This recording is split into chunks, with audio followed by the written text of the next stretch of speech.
Pride and Prejudice by Jane Austen. Chapter 7. Mr. Bennet's property consisted almost entirely in an estate of £2,000 a year, which, unfortunately for his daughters, was entailed, in default of heirs male, on a distant relation, and their mother's fortune, though ample for her situation in life, could but ill supply the deficiency of his. Her father had been an attorney in Meryton, and had left her £4,000. She had a sister married to a Mr. Phillips, who had been a clerk to their father and succeeded him in the business, and a brother settled in London in a respectable line of trade. The village of Longbourn was only 1 mile from Meryton, a most convenient distance for the young ladies, who were usually tempted thither 3 or 4 times a week, to pay their duty to their aunt and to a milliner's shop just over the way. The 2 youngest of the family, Catherine and Lydia, were particularly frequent in these attentions. Their minds were more vacant than their sisters', and when nothing better offered, a walk to Meryton was necessary to amuse their morning hours and furnish conversation for the evening. And however bare of news the country in general might be, they always contrived to learn some from their aunt. At present, indeed, they were well supplied, both with news and happiness, by the recent arrival of a militia regiment in the neighbourhood. It was to remain the whole winter, and Meryton was the headquarters. Their visits to Mrs. Phillips were now productive of the most interesting intelligence. Every day added something to their knowledge of the officers' names and connections. Their lodgings were not long a secret, and at length they began to know the officers themselves. Mr. Phillips visited them all, and this opened to his nieces a store of felicity unknown before.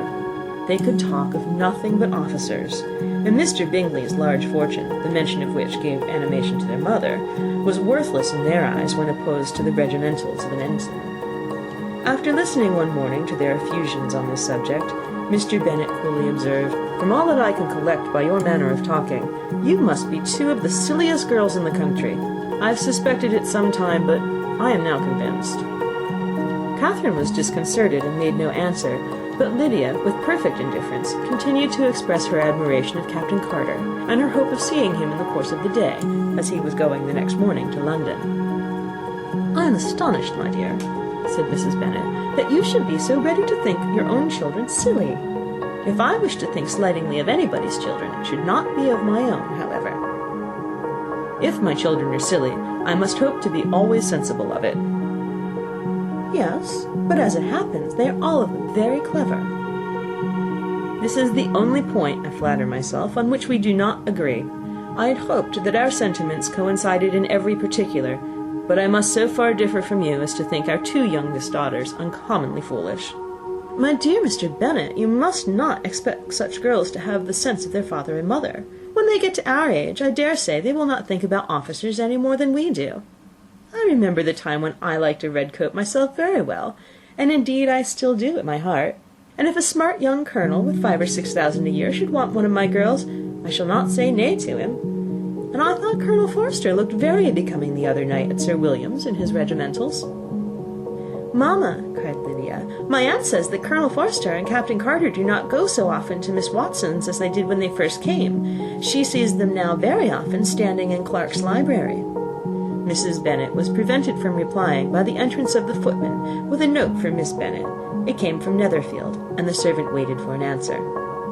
Mrs. Bennet's eyes sparkled with pleasure, and she was eagerly calling out while her daughter read, "Well, Jane, who's it from? What's it about? What does he say? Well, Jane, make haste and tell us. Make haste, my love." "It is from Miss Bingley," said Jane, and then read it aloud. "My dear friend, if you are not so compassionate as to dine today with Louisa and me, we shall be in danger of hating each other for the rest of our lives, for a whole day's tete-a-tete between 2 women can never end without a quarrel. Come as soon as you can on receipt of this. My brother and the gentlemen are to dine with the officers. Yours ever, Caroline Bingley." "With the officers?" cried Lydia. "I wonder my aunt did not tell us of that." "Dining out," said Mrs. Bennet. "That is very unlucky." "Can I have a carriage?" asked Jane. "No, my dear, you'd better go on horseback, because it seems likely to rain, and then you must stay all night." "That would be a good scheme," said Elizabeth, "if you were sure that they would not offer to send her home." "Oh, but the gentlemen will have Mr. Bingley's chaise to go to Meryton, and the Hursts have no horses to theirs." "I'd much rather go in a coach." "But, my dear, your father cannot spare the horses, I'm sure. They're wanted in the farm, Mr. Bennet, are they not?" "They're wanted in the farm much oftener than I can get them." "But if you've got them today," said Elizabeth, "my mother's purpose will be answered." She did at last extort from her father an acknowledgment that the horses were engaged.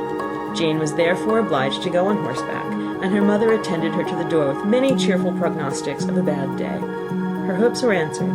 Jane had not been gone long before it rained hard. Her sisters were uneasy for her, but her mother was delighted. The rain continued the whole evening without intermission. Jane would certainly not come back. "This was a lucky idea of mine, indeed," said Mrs. Bennet more than once, as if the credit of making it rain were all her own. Till the next morning, however, she was not aware of all the felicity of her contrivance. Breakfast was scarcely over, when a servant from Netherfield brought the following note for Elizabeth. "My dearest Lizzie, I find myself very unwell this morning, which, I suppose, is to be imputed to my getting wet through yesterday. My kind friends will not hear of my returning till I'm better. They insist also on my seeing Mr. Jones, therefore do not be alarmed if you should hear of his having been to me. And, excepting a sore throat and a headache, there is not much the matter with me. Yours, etc." "Well, my dear," said Mr. Bennet, when Elizabeth had read the note aloud, "if your daughter should have a dangerous fit of illness, if she should die, it would be a comfort to know that it was all in pursuit of Mr. Bingley, and under your orders." "Oh, I'm not afraid of her dying. People do not die of little trifling colds. She'll be taken good care of. As long as she stays there, it is all very well.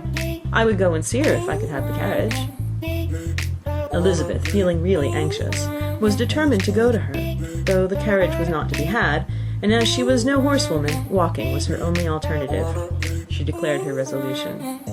"How can you be so silly," cried her mother, "as to think of such a thing in all this dirt? You will not be fit to be seen when you get there." "I shall be very fit to see Jane, which is all I want." "Is this a hint to me, Lizzie," said her father, "to send for the horses?"